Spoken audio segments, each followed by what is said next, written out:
Halo Rek, ya opo kabare? Semoga sehat selalu.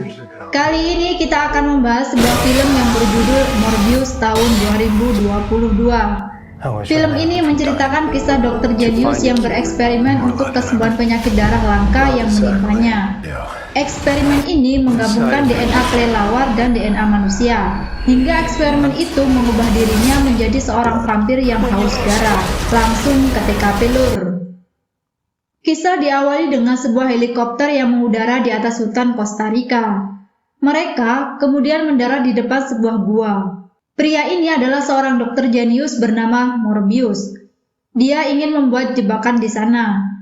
Kemudian Morbius menggores telapak tangannya sebagai umpan untuk menarik perhatian para kelelawar agar keluar dari dalam sarangnya.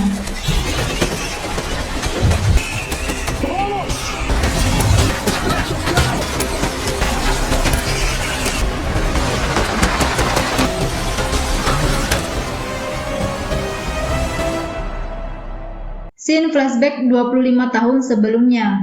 Di Yunani, Morbius kecil melihat seorang anak lumpuh turun dari mobil dan masuk ke dalam rumah sakit. Dr. Nicole yang mengantarnya memperkenalkan diri pada Morbius. Dia bernama Milo. Milo dan Morbius mengidap penyakit darah langka yang membuat sesuatu dalam DNA mereka hilang. Hal itu membuat mereka harus transfusi darah sebanyak 3 kali dalam sehari. Ketika mereka berdua bicara, tiba-tiba Milo pingsan. Morbius memanggil suster tapi tidak ada jawaban. Morbius yang jenius kemudian berinisiatif memperbaiki alat transfusi darah. Akhirnya Milo kembali sadar. Dokter yang mengetahuinya takjub karena alat tersebut adalah penemuan dari berbagai ilmuwan. Tapi Morbius dapat memperbaikinya dengan perpulben saja. Dokter menyadari bakat Morbius dan menyarankan agar dia mendapatkan pendidikan untuk mencari tahu obat penyakitnya. Ketika umur Morbius 19 tahun, dia menyelesaikan gelar dokter dan menetapkan dirinya sebagai garda terdepan penyakit darah. Dia menemukan obat penyakit darah yang dapat menyelamatkan jutaan nyawa daripada obat penisilin. Morbius pun mendapat penghargaan dari Raja Swedia, namun dia menolaknya karena obat tersebut belum sempurna.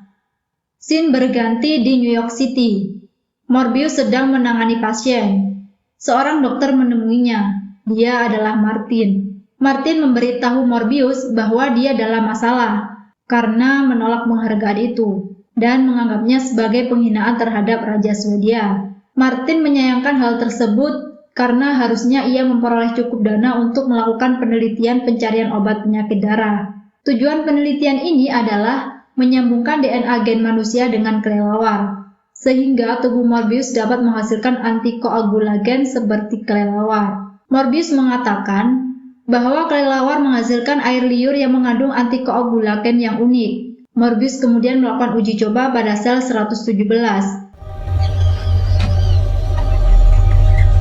Tesnya pun gagal. Morbius kemudian dipanggil oleh suster karena suhu pasien naik drastis dan ginjalnya tidak berfungsi. Morbius pun membuat dia koma sebelum terkena stroke dengan menyuntikkan 100 ml propofol. Setelah melakukan tugasnya, pandangan Martin tertuju pada percobaannya. Tikus yang sebelumnya mati menjadi kembali hidup.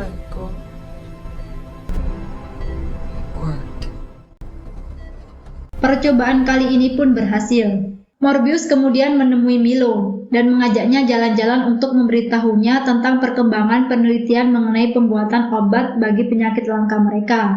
Morbius berkata, penelitian ini adalah peluang terakhir untuk memberikan harapan hidup bagi mereka. Morbius meminta Milo untuk memberikan infrastruktur agar penelitian ini dapat berjalan, karena hal ini adalah sesuatu yang ilegal. Milo pun mengiyakan. Morbius yang mendapat dukungan dari Milo akhirnya bisa melanjutkan penelitiannya di tengah perairan pesisir timur.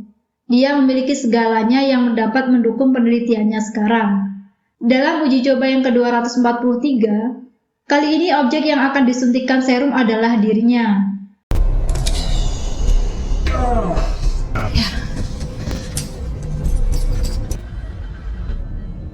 Selang beberapa waktu, seorang pria datang ke dalam ruang uji coba. Di sela pembicaraan mereka, Morbius pun menghilang. DNA Morbius yang menyatu dengan DNA kelelawar membuatnya menjadi buas dan membunuh satu persatu penjaga.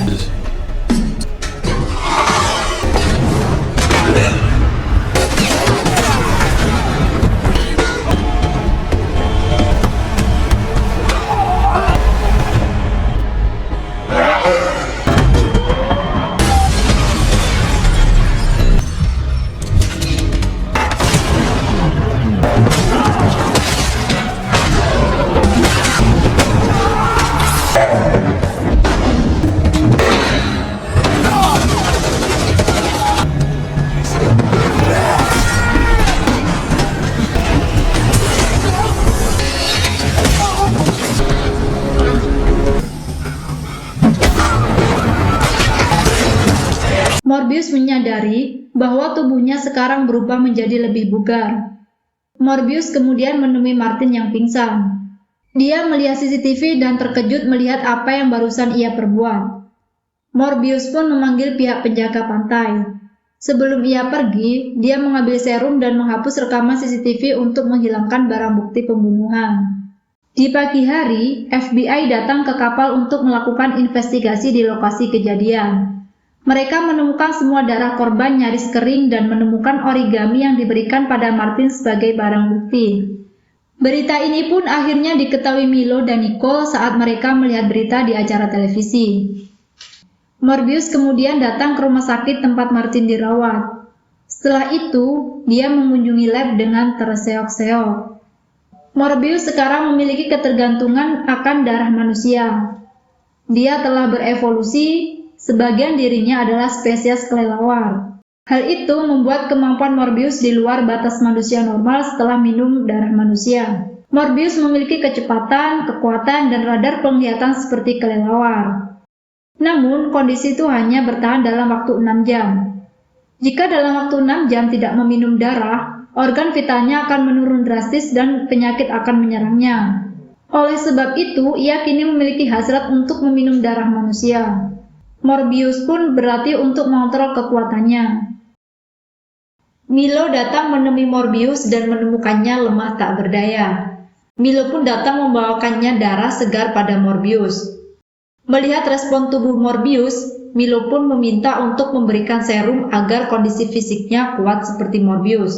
Namun Morbius tidak memberikannya, karena tidak ingin temannya seperti dirinya yang mulai membunuh orang demi hasrat kebutuhan akan darah manusia. Morbius menganggap ini seperti kutukan, namun Milo tetap ingin mendapatkan serum itu. Morbius yang kesal karena Milo terus meminta serum akhirnya mengusir Milo keluar.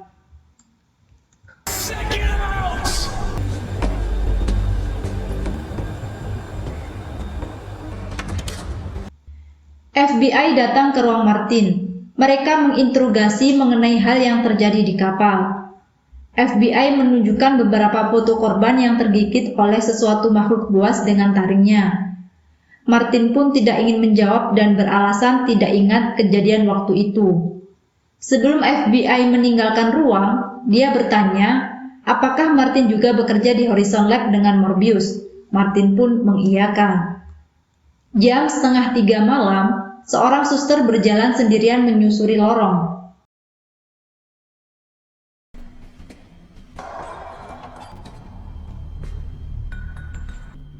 Hello? Who's there?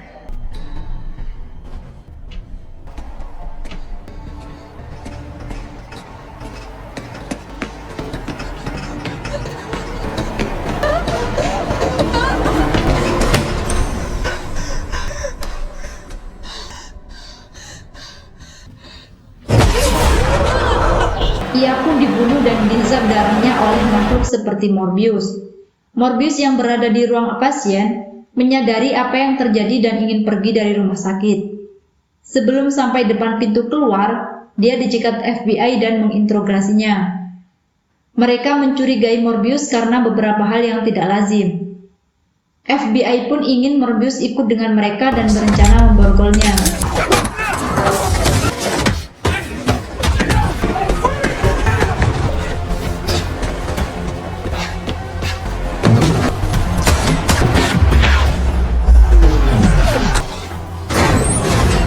Morbius pun berhasil kabur.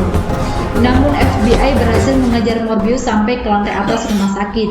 Dia pun tertangkap. Di penjara, Morbius diinterogasi. FBI menunjukkan origami yang ditemukan di kapal. FBI tahu bahwa Morbius adalah orang yang suka membuat origami. Mereka yakin bahwa Morbius memiliki keterkaitan pada kasus itu. Mereka pun menanyakan apakah Morbius juga membunuh suster rumah sakit pada malam itu. Morbius tidak menjawab. Dia meminta tas yang berisi darah pada FBI, namun mereka tidak memberikannya.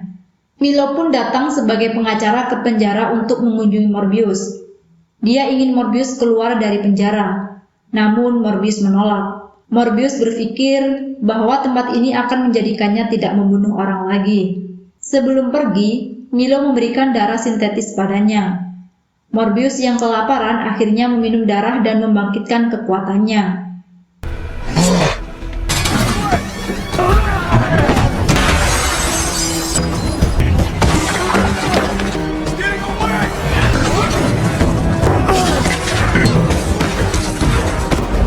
Dia pun berhasil lolos dari penjara. Morbius yang sadar bahwa Milo sudah meminum serum sepertinya, akhirnya menemui Milo. Morbius marah karena usahanya untuk mencegah Milo menjadi monster gagal. Milo juga mengatakan bahwa yang membunuh perawat adalah dirinya. Dia menjelaskan bahwa perbuatannya di luar kendalinya. Morbius berpikir ini bukan seperti Milo yang dulu dia kenal. Milo yang sakit hati akhirnya marah pada Morbius dan meninggalkannya. Morbius pun mengejarnya. Mereka pun adu parkur.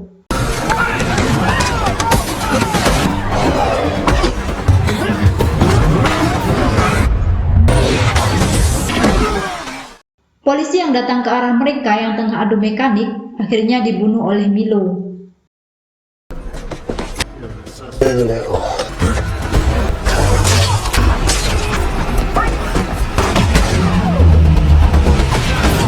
Milo juga ingin membunuh Morbius.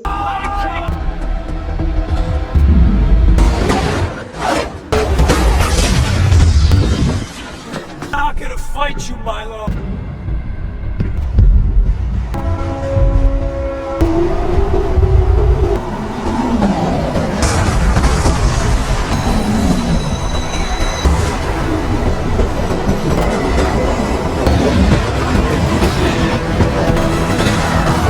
Dia dapat kabur memanfaatkan hembusan angin kereta.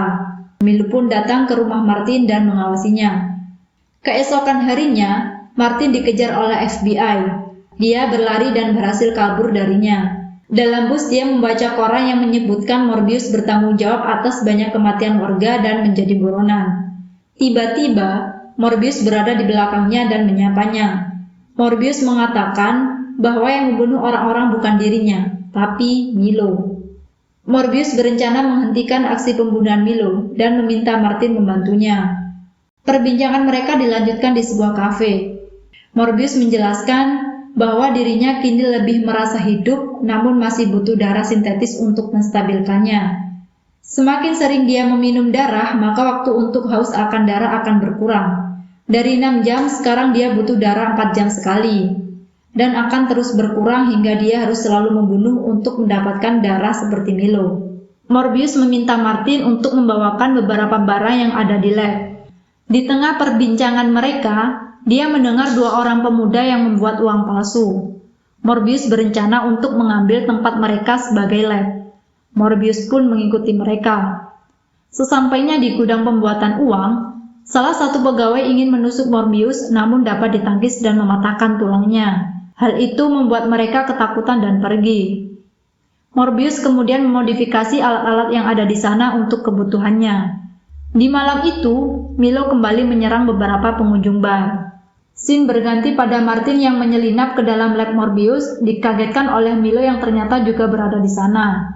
Milo menanyakan di mana Morbius sekarang. Martin enggan memberitahunya. Milo kemudian meninggalkan Martin. Martin bergegas mengambil sesuatu yang dibutuhkan dalam lab dan pergi. Di kamar Martin, FBI sedang menggeledah kamarnya. Martin yang sampai di tempat persembunyian Morbius bermain-main dengan kucing dan membuat tangannya tergores sehingga mengeluarkan darah. Hal itu membuat Morbius tertarik dan mengendusnya. Morbius menyuruh Martin untuk membalut lukanya. Martin menanyakan apa yang dia rasakan ketika meminum darah. Morbius menjelaskan rasanya seperti menjadi Iron Man. Dan naluri berburu serta rasa ingin membunuh manusia bangkit dalam dirinya.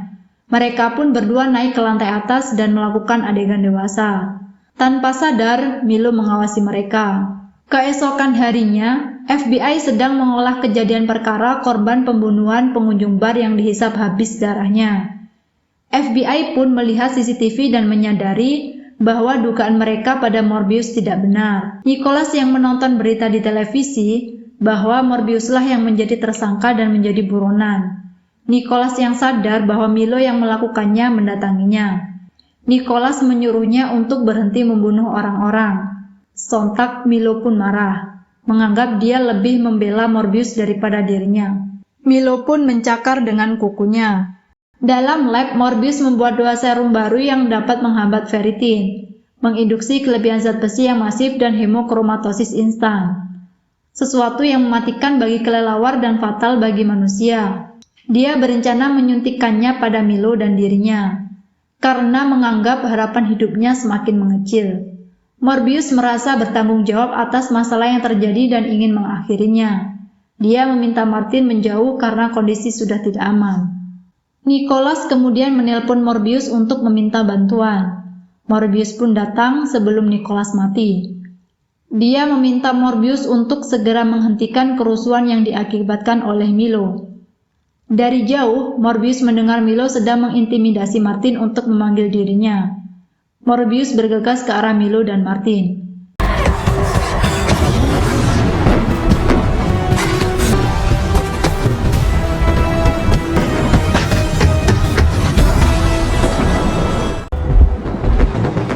Dia menemukan Martin sudah tergeletak. Milo pun melihat perpisahan mereka. Morbius yang melihatnya langsung menerjang Milo. Mereka pun bertarung.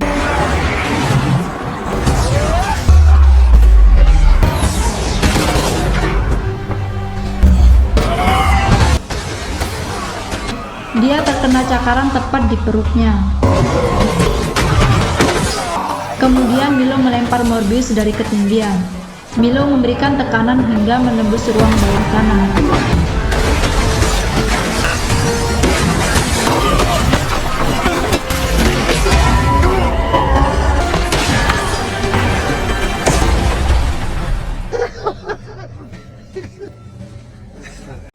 Morbius yang tak berdaya kemudian berteriak dan air pun bergetar menandakan ribuan makhluk menuju ke arahnya.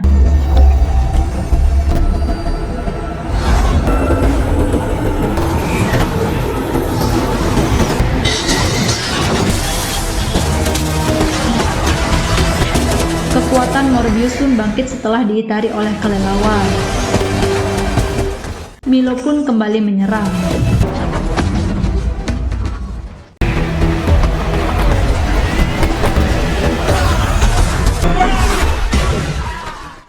Morbius kemudian mengendalikan ribuan kelelawar dan melumpuhkan pergerakan Milo. Dia pun akhirnya dapat menyuntikkan serum yang dibuatnya.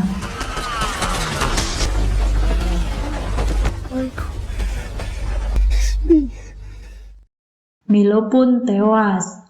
FBI pun datang ke lokasi pertarungan Milo dan Morbius.